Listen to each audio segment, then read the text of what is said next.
Pernah kepikiran nggak sih, apa sebetulnya yang bikin kita melakukan hal-hal yang kita lakukan?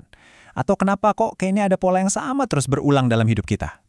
Nah, kali ini kita akan bedah psikoanalisis. Tapi bukan sebagai teori kuno yang bikin ngantuk ya. Anggap aja ini peta buat menjelajahi bagian tersembunyi dari pikiran kita sendiri. Nah, pertanyaan ini nih yang jadi pintu masuk kita. Kita akan coba menyelami dunia alam bawah sadar, tempat di mana ya banyak banget jawaban dari pertanyaan-pertanyaan tadi sebenarnya tersimpan. Oke, kita mulai dari yang paling dasar dulu. Apa sih sebenarnya psikoanalisis itu? Ini adalah sebuah pendekatan yang bisa dibilang revolusioner, yang dikembangkan oleh Sigmund Freud untuk memahami dinamika ketidaksadaran manusia.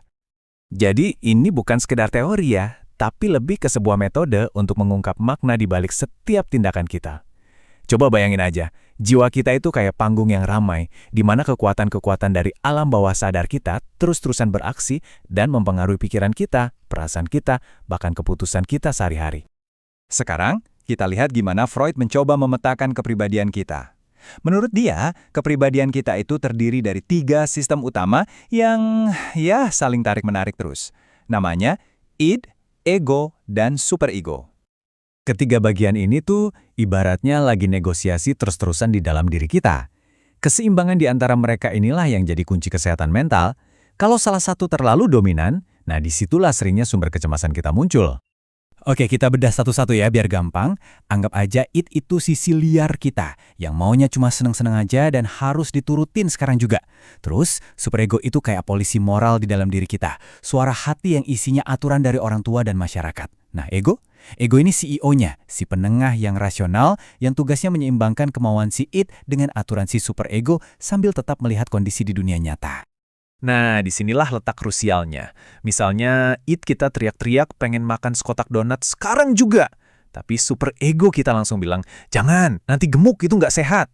Disinilah ego turun tangan buat cari jalan tengah, mungkin dengan bilang, oke, makan satu aja, tapi nanti setelah makan malam ya. Nah, kalau egonya kewalahan, disitulah biasanya kecemasan dan masalah-masalah psikologis lainnya mulai muncul. Oke, setelah paham strukturnya, sekarang kita menyelam lebih dalam lagi ke ruang mesin jiwa kita. Apa sih sebenarnya yang jadi bensin atau bahan bakar dari id, ego, dan superego ini?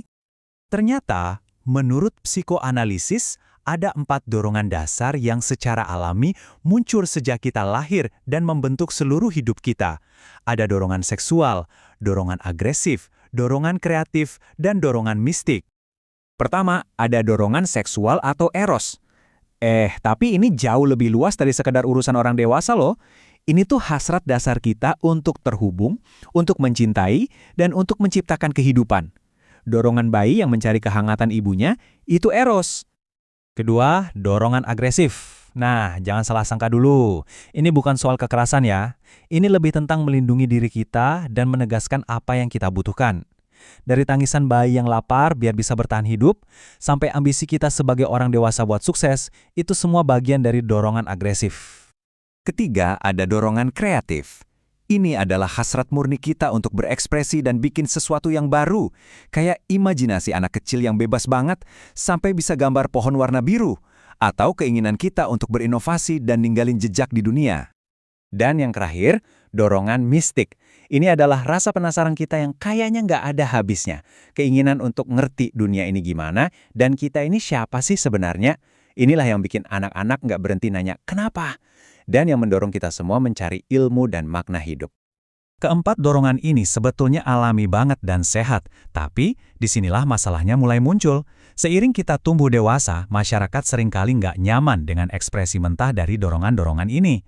Akhirnya, ini memicu konflik yang mendalam di dalam diri kita. Sejak kecil, kita sering banget kan dengar, jangan terlalu manja, jangan marah-marah di depan umum, jangan aneh-aneh deh, atau udah nurut aja, jangan banyak tanya.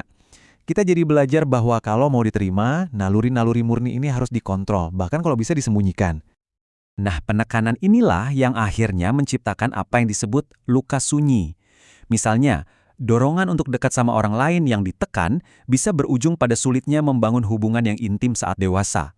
Atau dorongan agresif yang dikekang bisa mengubah kita jadi people pleaser yang nggak enakan dan nggak bisa bilang tidak. Pola-pola inilah yang tanpa sadar menghantui kita sampai dewasa. Dan ya gitu deh, kita bawa konsekuensi ini ke dalam kehidupan dewasa kita. Kita sering merasa cemas, nggak puas, atau kayak stuck di satu titik tanpa sadar kalau akarnya mungkin berasal dari dorongan-dorongan masa kecil yang dulu terpaksa kita pendam. Jadi, solusinya gimana dong? Nah, disinilah kita sampai ke jantungnya psikoanalisis.